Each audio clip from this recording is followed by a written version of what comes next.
जी, मेरे द्वारा जो भी गलत काम वो पाप जाने अनजाने में हुए, उनका पश्चाताप कैसे करूं कि जिससे नई जिंदगी की शुरुआत हो। पढ़े लिखे हो, भागवत का पाठ कर डालो एक बार, और हर समय भगवान का नाम सुमिरन करो। और एक बार भागवत श्रीमद् भागवत महापुराण सर्व पापों का प्रायश्चित कराने में सर्व समर्थ है। घोर पापी वैश्यागामी नीच 7 दिन भागवत सुनकर परम पद का अधिकारी हो गया, धुंधकारी। स्पष्ट कलयुग में परम पद प्रदान करने के लिए भागवत गरज रही है।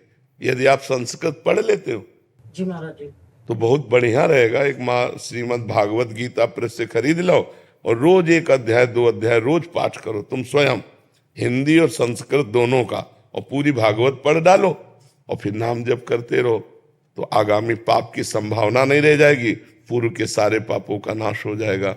और 30 मिनट नाम कीर्तन करो 24 घंटे में, 30 मिनट आधा घंटा ऐसा निकालो जो तुम्हें नाम प्रिय, उसका कीर्तन करो।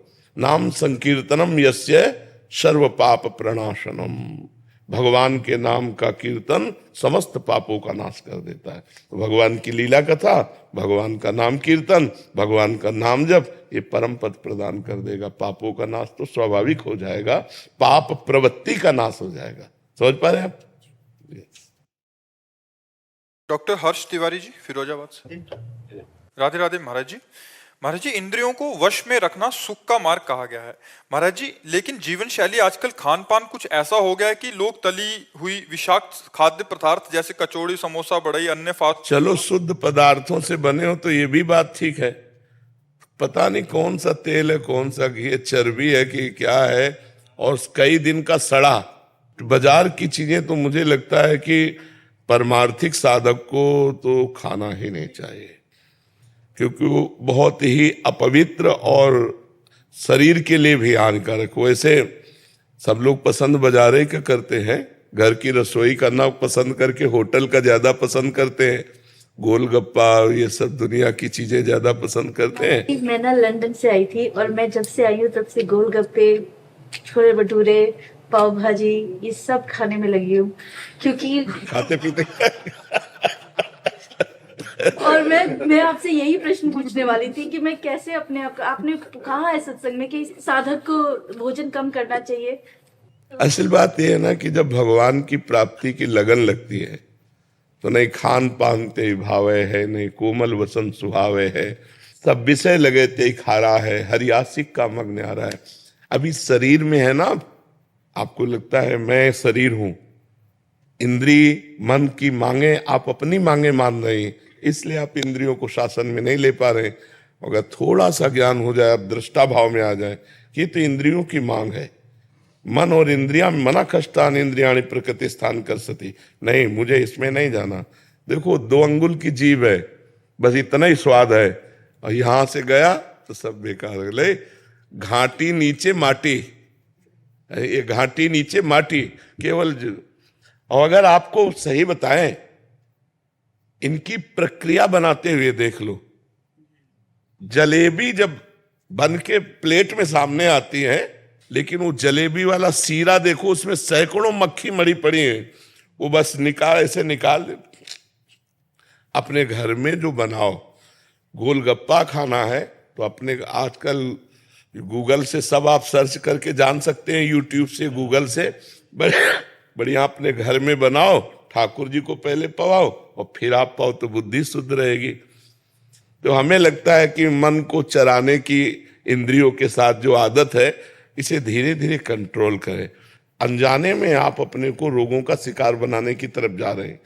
शरीर में ज्यादा मांस बढ़ना, चर्बी बढ़ना, ये हमारे अवयवों को कमजोर करता है, लीवर, किडनी, दिल, इनको कमजोर करता है। तो हमें तो आपसे प्रार्थना है कि 30-40 मिनट व्यायाम कीजिए, 20 मिनट प्राणायाम कीजिए, और ये सब बाहरी चीजें छोड़िए और सात्विक भोजन कीजिए, तो अभी आपका शरीर जो है ना, वो परमार्थ और स्वार्थ लायक हो जाए। अब अपने शरीर को एक्टिव करना चाहिए, तभी तुम स्वार्थ और परमार्थ लायक। यावत स्वस्थमिदम कलेवरम यावत चदूरे जरा, जब तक हमारा शरीर स्वस्थ है, इंद्रियां बलवान है, तो हम भगवान का चिंतन कर सकते हैं, हम लोगों का उपकार कर सकते हैं, हम कोई क्रिया भी कर सकते हैं। तो इसलिए पिज्जा, बर्गर, आइसक्रीम, ये वो सब ये वेट बढ़ाने वाली चीजें हैं। अरहर की दाल, मूंग की दाल और रोटी, अब ये किसको पसंद आएगा? हर की तुरंत बना के दाल ठाकुर जी को भोग लगा के पाओ तो वो स्वादिष्ट है कि वो स्वादिष्ट है?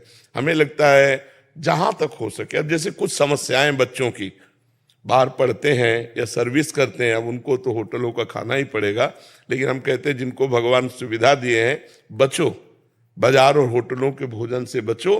पहली बात अपवित्र, और दूसरी बात स्वास्थ्य हानिकारक है, स्वास्थ्य के लिए पक्का हानिकारक है।